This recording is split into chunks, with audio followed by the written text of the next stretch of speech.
Agora, quais são os fatores que vão te impedir de falar em público? Olha um dos fatores. Medo do julgamento. Quem aqui já passou dessa fase ou ainda está um pouco nessa fase aí? Medo do que os outros vão pensar. Isso aconteceu muito comigo. E eu quase desisti da carreira de professor de oratória por causa do medo do julgamento. Porque quando eu comecei, eu era até mais novinho. Não tinha esses cabelinhos brancos assim, não. Tava até melhor. Agora, eu já não tenho mais esse medo aqui, mas eu tinha muito medo. Ah, quem é você falando? Outra coisa, que eu enfrentei o medo do julgamento quando eu comecei na internet. Porque eu sabia que a hora que eu começasse a falar de oratória, o pessoal ia me chamar de um monte de coisa, de charlatão, de... Ixi, eu já ouvi tanta coisa, pessoal. Eu já fui chamado de Pablo da Shopee. Eu já fui chamado de coach de não sei o quê, coach mentiroso. A galera me chama de tudo que é jeito. Até hoje, de vez em quando, aparece algum tipo de comentário assim. E no início, eu quase desisti também do digital com esse medo. Ah, mas as pessoas vão achar que eu sou mais um. Eu venho ali do chão de sala de aula. Eu não sou o carinha da internet, do TikTok. Mas esse medo do julgamento, ele vai te impedir. E já já a gente vai ver ferramentas para você melhorar. Outro ponto, ansiedade e nervosismo. Se você não aprende a controlar esses dois pontos aqui, eles te dominam. E é horrível. Porque a ansiedade, ela atrapalha o teu processo de raciocínio e o nervosismo deixa claro para todo mundo que você está ali se despedaçando para falar em público. Qual é outro fator? Percepção distorcida. Se você está com o seu caderninho aí, anota agora esses 3 pontos da percepção distorcida. Existem 3 formas de você ter uma percepção distorcida. A primeira, percepção de ambiente. A segunda, percepção de pessoa. E a terceira, percepção de si mesmo. Ixi, Rony, como é que é isso? A percepção distorcida sobre pessoa é o seguinte: você está ali todo preparado, toda preparada para fazer a apresentação, mas você tem a percepção de que as pessoas daquele ambiente não gostam de você. Ou as pessoas daquele ambiente vão te julgar. Ai, fulano vai me julgar. Nossa, olha como tá o rosto de fulano, tá com a cara fechada. Às vezes a pessoa tem cara de bunda mesmo. E não é com você. Às vezes ela tá mal com a situação da vida dela. Pessoal, me diz aí. Se você vai para um evento de noite, final de semana até que vai. Mas se você vai para um evento no meio da semana e de noite até, você vem todo estressado, estressada do dia. Normalmente seu semblante está mais amarrado, fechado. Imagina se todo palestrante que sobe lá olha para a sua situação ali, o seu rosto que está mais fechado por causa do dia, e ele julga que você não gosta dele. O palestrante não vai conseguir se concentrar na mensagem. Então, o que eu peço para vocês? Não caiam na pilha da percepção distorcida de pessoa. Não fica achando que todo mundo está ali para te julgar. E eu sempre dou essa dica. Vamos lá. Gláucia, Vinícius, me diz aí. A última vez que vocês foram em um evento para receber conteúdo mesmo, para aprender, vocês foram lá e pegaram um caderno exclusivo só para julgar o palestrante? Me diz aí, vocês fizeram isso? Até loucura de se imaginar. Você foi lá para quê? Para aprender. Você não pegou toda a informação possível? Pegou. Agora me diz aí, por que que quando você vai apresentar, todo mundo lá vai com um caderninho para te julgar? Por quê? Só com você. Sabe como isso se chama na psicologia? Síndrome do holofote. É quando você acha que existe um holofote inteiro, todo mundo está te observando, é só você. A síndrome do holofote acontece muito quando você dá uma topada na rua e você acha que todo o universo olhou aquela topada na rua. Já aconteceu com você? Você dá uma tropeçada, opa, todo mundo viu, e não, ninguém viu. A síndrome do holofote, ela também te atrapalha de falar em público, porque o foco está em você. Em nenhum momento você está olhando para o outro. E isso é um erro. Os melhores comunicadores do mundo que eu conheço, o foco deles está no público, não em si mesmo. Percepção distorcida de pessoa. Você acha que o outro não gosta de você, você acha que o outro vai te julgar, você acha que o outro sempre vai ficar ali te condenando. Não é isso. Segundo ponto, percepção de ambiente. Você não se sente adequado ao ambiente. Você sente que aquele ambiente não concorda com seus valores. Ou então você acha que aquele ambiente é muito hostil. Quando você tem essa percepção distorcida, isso atrapalha você de falar em público. Eu vou dar um exemplo para vocês. De mim mesmo. Teve uns anos atrás aí, que eu sempre me senti muito confortável dentro da minha sala de aula. Agora aqui, ó, esse ambiente que eu estou gravando com vocês é meu. Eu estou dominando aqui, eu estou me sentindo confortável porque o ambiente é meu. Eu não tenho percepção distorcida desse ambiente aqui. Só que uma vez, alguns anos atrás, eu fui num evento de empresários e eu me senti mal. Eu não gostei. Eu não me encaixei. Eu me senti muito pressionado naquele ambiente, eu não estava gostando da forma como estava sendo conduzido. E isso me atrapalhou de me apresentar. Quando a gente foi fazer network, isso ficou claro em mim. E eu consegui tropeçar em algumas palavras e algumas informações que já estavam na minha cabeça, ó, há tempos. Mas por quê? Porque eu permiti que a percepção distorcida do ambiente tomasse conta da minha apresentação. E eu não consegui me apresentar bem. Eu nem lembro se eu consegui algum contato com algum empresário de lá, porque foi difícil. Mas foi a percepção distorcida. Então, toma cuidado com isso. Se você sentiu que vai ter uma percepção distorcida do ambiente, já se cuida. Cuida das suas emoções, começa a pensar positivo e transformar essa percepção. E a última, percepção de si mesmo. Essa é a que mais te atrapalha. É você se julgando o tempo inteiro. Ah, mas eu errei esse detalhe. Nossa, mas eu falei aquele vício de linguagem. Ah, mas eu esqueci esse ponto. Para com isso. Toda vez que você tem uma percepção distorcida de você, isso é refletido na sua comunicação. E eu considero que a percepção distorcida de si mesmo sobre você é ela que desencadeia todo o resto. Olha a pancada que eu vou dar agora para vocês. Muitas vezes você tenta encontrar no outro, validar no olhar, nos gestos, nas expressões, aquilo que você já pensa sobre si mesmo. Segura essa, que essa vai ter que ser tomada com suco, porque vai descer ruim.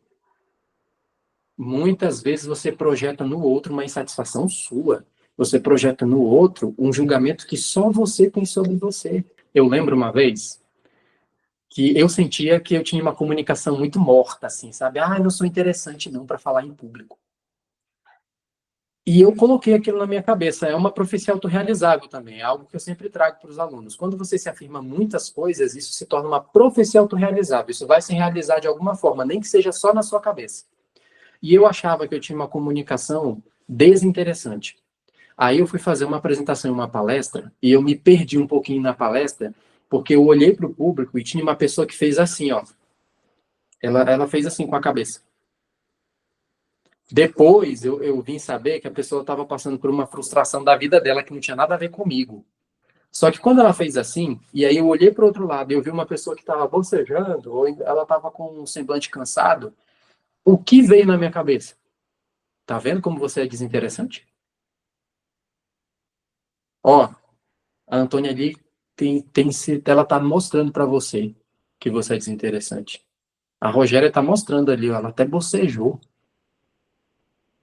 Quando você tem essa percepção distorcida de si mesmo, você vai projetar no outro. Você vai tentar encontrar na expressão do outro algo que valide a sua própria crença. E a pessoa não tem nada a ver. Ela tem os problemas dela, ela até gostou de você. Ah, uma outra. Essa daqui eu sempre conto.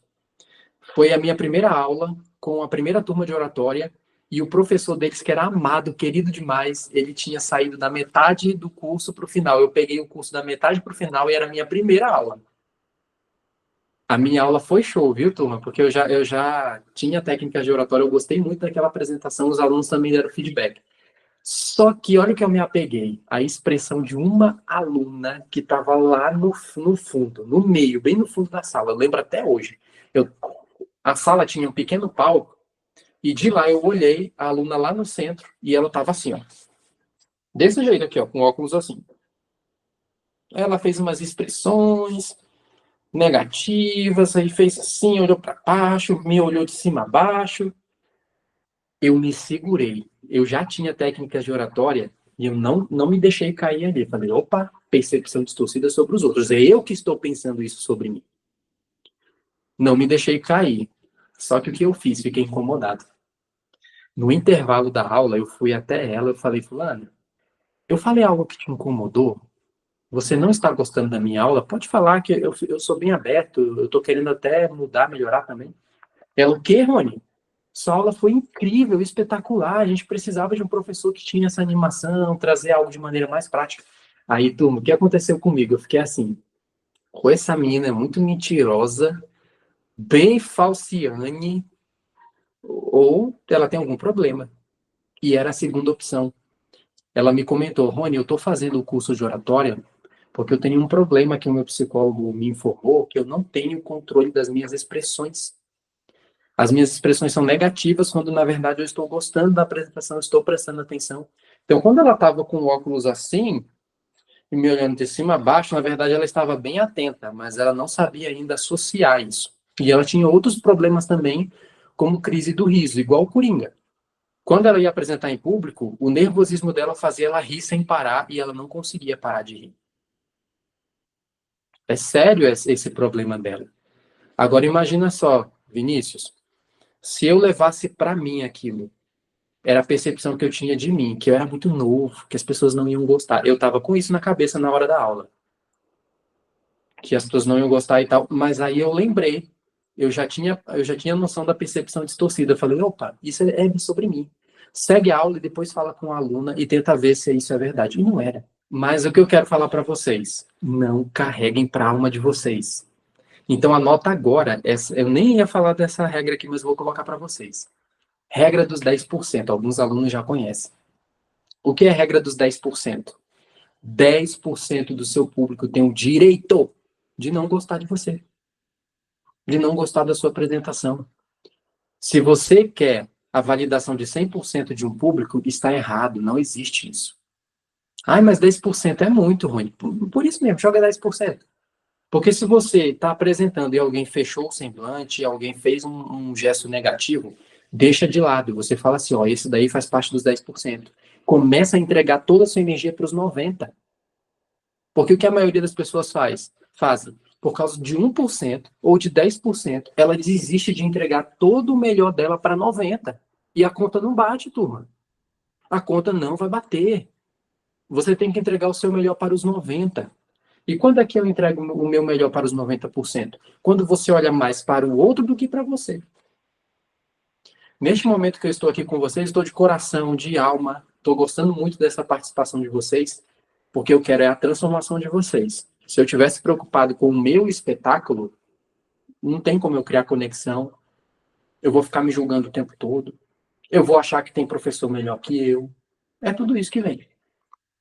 E outro ponto, pensamento catastrófico ou autossabotagem. Parem com isso. É mais difícil. Só que pensamento catastrófico e autossabotagem te impedem de falar em público. O que é pensamento catastrófico? E se eu esquecer? E se me julgarem? E se eu errar uma palavra e virar meme? E se eu tropeçar e alguém gravar isso e eu virar meme na internet? Você só pensa coisa catastrófica. Você tem que mudar isso. Outro detalhe. Tentativa de ser alguém que você não é. As minhas primeiras semanas dando aula de oratória, eu tentei ser o professor que tinha saído. Até o jeito, eu ficava até na postura igualzinho a ele. Eu comecei a modelar o mesmo estilo de voz e, turma, não deu bom. Não deu bom. Os primeiros meses foram muito difíceis. As primeiras semanas, eu não senti conexão com a minha turma. E quando eu falei assim, quer saber? Eu não sou outra pessoa. Eu tenho a minha forma de ensinar. E quando eu me entreguei na minha forma de ensinar, entrou a naturalidade. A turma começou a aumentar. Tinha gente que ia fazer aula experimental e só não fechava por falta de dinheiro. Por quê? Porque o Rony estava sendo o Rony. Então não queira ser outra pessoa. Ah, anota esse ponto aí. Oratória não é para te robotizar. Oratória não é para te engessar. A oratória é potencializadora da sua naturalidade. Então, quando alguém diz assim, eu não quero estudar oratória porque eu não quero ficar engessado. Meu amigo, não tem nada a ver isso. A oratória potencializa o melhor que você tem. E o outro, excesso de preparação. Isso também não dá, turma. Excesso de preparação engessada. A pessoa quer seguir com perfeccionismo tudo que ela está fazendo. Ah, não, se eu errei uma palavrinha aqui, eu vou regravar todo o vídeo. Ixi, saiu um fiozinho de cabelo branco apareceu no vídeo. Chega. Não. Eu tive um aluno que ele passava 4 horas para gravar um vídeo de 1 minuto. Por causa do perfeccionismo engessado. E às vezes, o primeiro vídeo que ele gravou de um jeito mais natural era justamente o vídeo que ia bombar na internet. Já anota essa regra aí. Olha o tanto de regra, o tanto de dica que eu já estou passando para você. Você que cria conteúdo na internet ou vai gravar um vídeo. Grava o vídeo e melhora só depois que você postar. Gravou, publicou, olhou, fez análise. E análise não é julgamento.